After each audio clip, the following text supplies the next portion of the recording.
रूस यूक्रेन युद्ध का आज 48वां दिन है। यूक्रेन में रूस की सेना के पीछे हटने के साथ ही धीरे धीरे वहां के हालात सामान्य हो रहे हैं।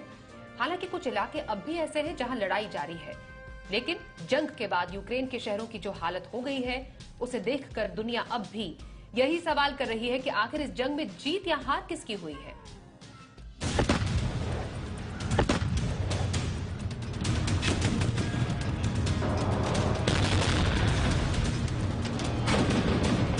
रूस यूक्रेन युद्ध में अब तक जो जंग कीव के लिए चल रही थी वो बीते कुछ दिनों से कीव से दूर जा चुकी है।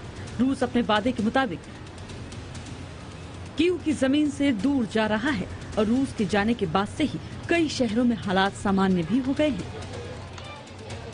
हालांकि धमाकों का ये धुआं जैसे जैसे छट रहा है, यूक्रेन के शहरों की असली तस्वीर सामने आ रही है और इन तस्वीरों में सिर्फ और सिर्फ तबाही ही दिखाई दे रही है। मरियापोल की ये तस्वीरें देखिए, ये बता रही हैं कि युद्ध ने शहर का क्या हाल कर दिया है। ये शहर जहां कभी लोगों की भीड़ हुआ करती थी, अब केवल एक खंडहर बनकर रह गया है। हालांकि यूक्रेनी सेना अब यहाँ हालात दोबारा सामान्य करने की कोशिश कर रही है। ये मरियापोल का वो थिएटर है जो अब रूस यूक्रेन युद्ध की एक बहुत बड़ी निशानी बनकर रह गया है। मरियापोल के मेयर ने दावा किया था कि 25 मार्च की रात रूस ने इस थिएटर पर मिसाइल दागी थी और इस हमले में 300 लोगों की मौत हो गई थी जो इसे बंकर की तरह इस्तेमाल कर रहे थे।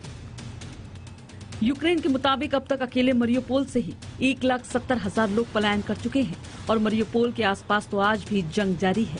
हाल ही में यूक्रेन के राष्ट्रपति जेलेंस्की ने दावा किया था कि रूस अब पूर्वी यूक्रेन पर हमला कर रहा है और जेलेंस्की का ये दावा इन तस्वीरों को देखकर सही भी लग रहा है।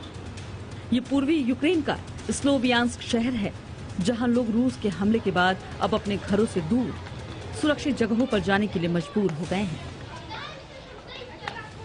यूक्रेन के दक्षिणी हिस्सों से अब रूस की सेना पीछे हट गई है, लेकिन क्या सचमुच उसका निशाना पूर्वी यूक्रेन है? और अगर ऐसा है तो समझिए कि तबाही की कई और तस्वीर आना अभी बाकी है। ब्यूरो रिपोर्ट, जी मीडिया।